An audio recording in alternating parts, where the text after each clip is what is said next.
জাতিসংঘ নিরাপত্তা পরিষদের জরুরি বৈঠকে উত্তাল হয়ে উঠল বিশ্ব কূটনৈতিক মঞ্চ।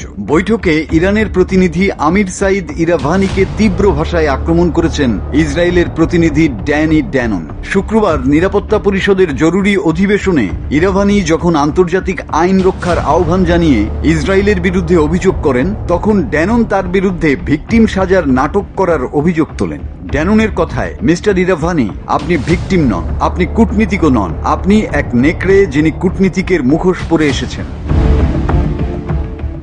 ইরান যখন আন্তর্জাতিক আইন রক্ষার আহ্বান জানায়, তখনই ড্যাননের মুখে উঠে আসে ক্ষোভের বিস্ফোরণ। তিনি সরাসরি অভিযোগ করেন, ইরান সম্প্রতি ইসরায়েলের বেয়েরশেভা শহরের একটি হাসপাতালের কাছে ক্ষেপণাস্ত্র হামলা চালিয়েছে, যদিও ইরান দাবি করেছে তাদের লক্ষ্য ছিল একটি সামরিক ঘাঁটি।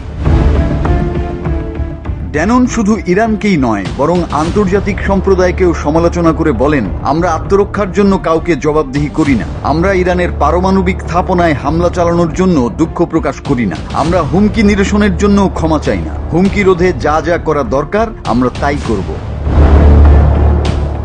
এই বক্তব্য এসেছে এমন এক সময়ে যখন বিশ্ব নেতারা ইরান ইসরায়েল উত্তেজনা প্রশমনের আহ্বান জানাচ্ছেন, কিন্তু ড্যাননের এই স্পষ্ট বার্তা জানিয়ে দিল, মধ্যপ্রাচ্যে উত্তেজনা সহজেই নিরসন হচ্ছে না। এদিকে জাতিসংঘে রাশিয়ার প্রতিনিধি ভ্যাসিলি নেভেনজিয়া বলেন, ইসরায়েল কূটনৈতিক প্রচেষ্টার প্রতি স্পষ্ট অবজ্ঞা দেখিয়েছে। জাতিসংঘ সনদ উপেক্ষা করে একতরফা হামলা চালিয়েছে সার্বভৌম ইরানের উপর।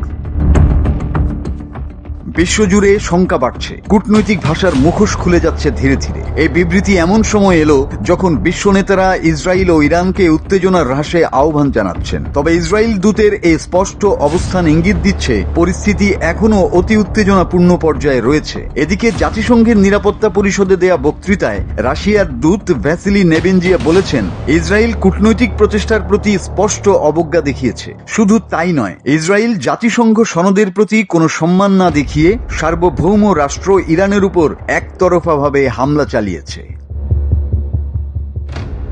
মাসুদ হাসান, বাংলা টিভি।